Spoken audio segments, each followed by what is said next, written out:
Thank you all so much for being with me today. How are you? Good. How are you? Good. I'm good. I'm excited to be talking about this project. Sarah, can you start and just tell me about the origin of cigarettes? Yeah, so cigarettes was conceived as a sort of contained way to explore the two main characters from my feature film, Diary of a Muslim Cynic. The story sort of like spun into its own being and its own world. Like it's not exactly those two characters, it's not exactly that world, but it sort of explores this father-daughter relationship over the course of one day, beginning and ending with the motif of the cigarettes. Um, but yeah, I really sort of made it to direct number one. Like it's my directing debut. I hadn't made a film before. And also to sort of see if I could create a story that was self-contained, like in the sort of like short film format. I know it's playing as a pilot at South by, but it's a So different discussion. is it not meant to be a pilot for it's meant to be related to a feature instead?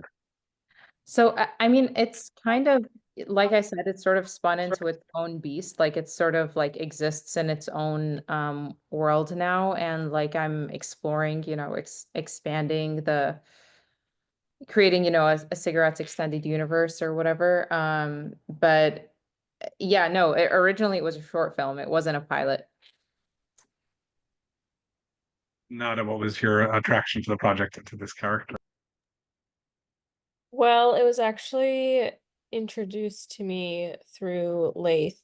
Um, he was the one who approached me with it, and just being kind of supported and knowing that there are Arab American stories out there to be told is something that I hold really near and dear to my heart. And representation is so key, especially during this day and age. So that alone was a hook, and it just reeled me in. And just the story of like, it's just a human experience. It's a struggle. It doesn't matter who you are, where you come from. It's a story that everyone and anyone can relate to. So I love just how simple but very human it is. And Laith, we had a chance to speak a couple of years ago, I think about season three of Rami. And so this is, I think, a slightly more, if only slightly subdued character. What was your own approach to this role and project? Well, first, I'm so glad you're still at it and doing well. So that's really cool. Thank you. Yeah. I don't know. I mean, I'm always, I mean, I probably need to change my attitude a little bit, but I'm always attracted to good stuff and I'm not attracted to money. I think I need to change that. Start taking some crappy jobs so I can make money because I don't make any money from all these films. But my soul is fed. Um, yeah, no, I was attracted. Look, I remember when I met Sarah, I met her at NYU, and she told me I'm working on this thing, and I have, you in mind and blah, blah, blah. I'm like, yeah, great. Send it to me when it's ready. But in my mind, I'll have to be honest with you. I work with someone who is, wore a hijab before and everything. And I developed this own, in my head, I developed this own stereotype. And it comes from, it doesn't come from nowhere. Like, the other person was protective, so protective that she couldn't, there were all the characters in the thing that I did with her, like, they're flawless, they're perfect Muslim characters. I'm like, but we have flaws. I'm like, no, no, no. She doesn't want to make Islam look bad or look this. I'm like, you're not making Islam look bad. You're just telling these are real people. So in my mind, like, and then I'm like, before even went there, I like, so what's your what's it about? And then she told me what's it about. I'm like, and I'm like, ding ding. I went like, whoa, okay, this is like, and yeah, and then months later she reached out, sent me the script. I'm like, yep, I think it took me real time to read it and say yes. So it was just like, yeah, it's very brave. Very, no one will expect it from, I mean, people don't expect an Arab person to tell the story, let alone an Arab woman, let alone an Arab, woman who wears a hijab. So it's like really beautiful, and that's what, and again, it's like defying any, misconception about even the ones that I had. I already built that in my head, and I'm Muslim and I'm Arab, but so yeah, I'm so excited to work with her again. Yeah.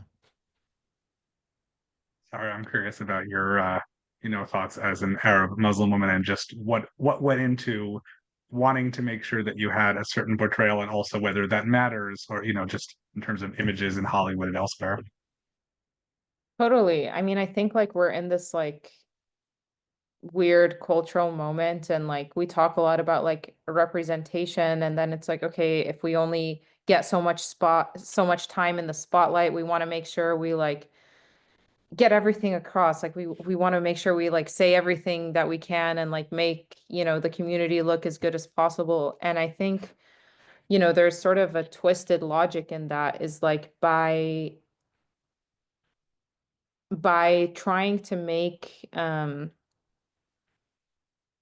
by trying to like create these like a certain image, you're getting in the way of the story, and the story is the thing that's going to move the community forward. I mean, I think that's like always been the most important thing to me, is like, okay, how can we tell like real human stories and explore real human questions? And those exist, with any type of cultural clothing. Whether you're Muslim, Arab, or any other like thing under the sun, is like we all have these like shared human experiences. So I kind of just wanted to explore it also from the lens of something that like is very close to home. Like I grew up in Dearborn, Michigan, and it was such a huge thing in the community. Like every year, like dozens of people like in our immediate circles would, succumb to like overdoses and things like that. And like it was always like kind of swept under the rug. Like it was always like, oh, like tragic, died suddenly, died tragically, died whatever. But and there's like other stories, there's like people who go to jail because they've like been prescribing opioids and like charging insurance companies for like patients who have been dead for years. So like you have like various levels of the spectrum like going on. And I think it's just a a crazy weird thing. Like addiction is such a crazy weird thing, and it's an interesting space to like ask questions of like, how much agency do we have over our lives? Like how much is in our hands? How much is in God's hands? Like what does it mean to be a good person? What does it mean to live a good life? And those were sort of like the questions that I went into the story with, is like, okay, you have these two characters who have like competing views about the world. Like you have like this character who's very cynical, very jaded, like has this sort of like doomy outlook on life. And then you have this character who like is on, is living a sort of like rough life, but is actually very optimistic and very, so I think that's the thing that I went in with, is like exploring these questions in the worlds of these two characters, less so than like, oh, I want to do a certain thing about Muslims or about Arabs or about this. It was really about sort of exploring those questions. You're muted. That's unfortunate. Okay. I'm also curious how you settled on your title because I feel like cigarettes are something that, can be addictive in certain cases, but certainly aren't as bad as, drugs or something else like that. Just a very interesting title there. Yeah, yeah. I mean, I think in some ways like they're like a metaphor. But it's also like the thing that sets the plot in motion, because like if you take the cigarettes out, it's like he wants cigarettes. She goes into the gas station to buy him a pack of cigarettes. Without that time, then he wouldn't have been approached by this other person. She wouldn't have been like caught in this bind where like, oh, like I got these for him. Now he's in this compromising situation. But like the compromising situation causes her to forget about the cigarettes, like for the duration of the film. So it's the thing that sets the plot in motion, but then at the end, it's also the thing that sort of makes the cycle repeat. So like she like finds them and she's like, oh shoot, like I have to give these to him. Do I save the number? Do I not save the number? You know, I don't know if I'm supposed to not spoil things. But I really thought of it as sort of like the motif that sets things in motion and also a metaphor for like the thing you can't quit, whether that's actual cigarettes, whether that's, you know, different kind of addiction, or whether it's the father figure himself and like this cycle that they live out. This is premiering at South by Southwest, which is very exciting. I'm curious how all three of you are feeling about that and how you think audiences will respond, especially given that it's in this TV pilot space, which wasn't necessarily the way it was originally conceived. Neda? For me, I'm just really excited. And at the same time, like oblivious, because I'm just like, I don't know what I'm entering, but what I'm entering is a great space, I'm sure. So I'm just gonna go in and have fun, and I don't see how anyone would respond, you know, negatively. I would hope no one responds negatively to this. I mean, it's such a it's a piece of work that I'm very proud of, and I know that Sarah and Laith are very proud of as well. So I just hope everyone can relate to it in one way or another. But yeah, I'm just excited that I'm looking forward to my first festival. So yeah. Laith?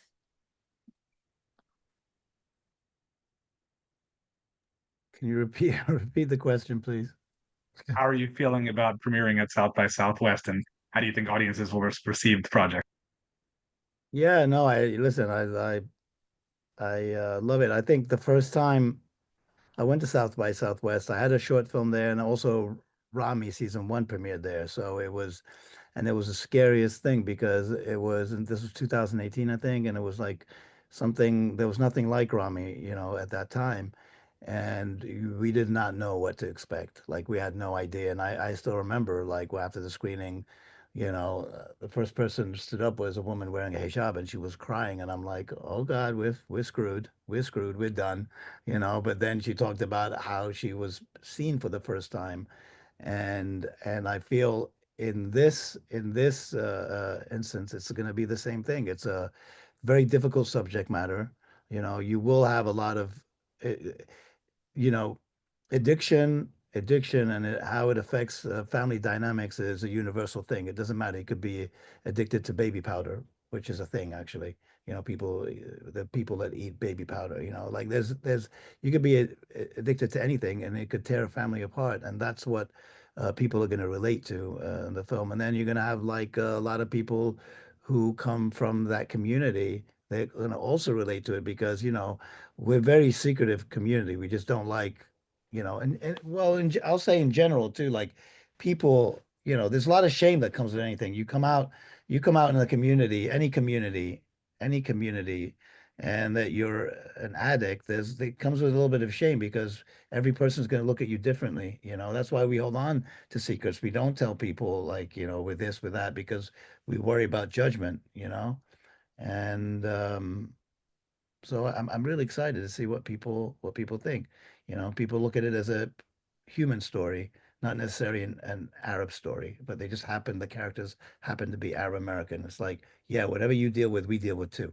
We deal with all the same issues. Everyone thinks that, you know, Arabs, Muslims, we don't have the same problems. We all have the same problems. We just deal with them differently. You know what I mean? So I'm excited to see how it goes. I'm really excited for Laith is like a household name, but I'm really excited for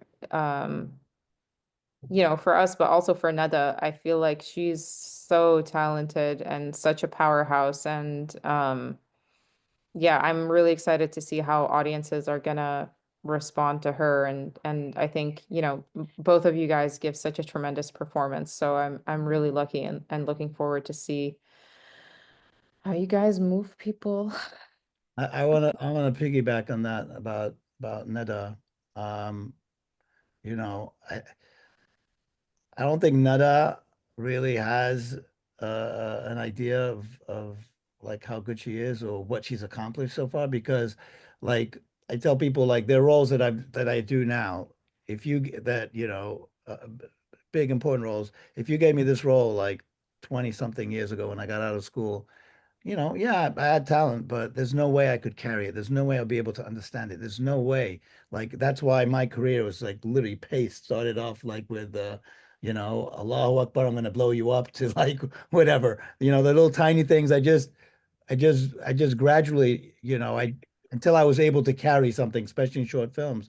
And Nada, what you did is incredible. You carried you know, regardless whether you had a great team behind the scenes, on the set, whatever, you carried a film on your own, and it was your first job you've ever done, first audition, first everything. You know what I mean? And even when I've always believed in you. You know, that's a fact. You know, um, I used to get information my own way, you know, about how you're doing, and but I did think this like might be overwhelming for you, but like anyone who sees this will not believe it's your first job. So, and you're gonna have a blast at South by Southwest. It's so cool. You're gonna have such a it's so beautiful there. It's fun. Thank you. Well, thank you. Honestly, again, it's just to the both of them, to Sada and Laith, they've just made it they gave me such ease throughout the entire process of everything. And I still can't believe that Sada this was her directing debut, because she made it so easy, and she's helped me understand the character even more.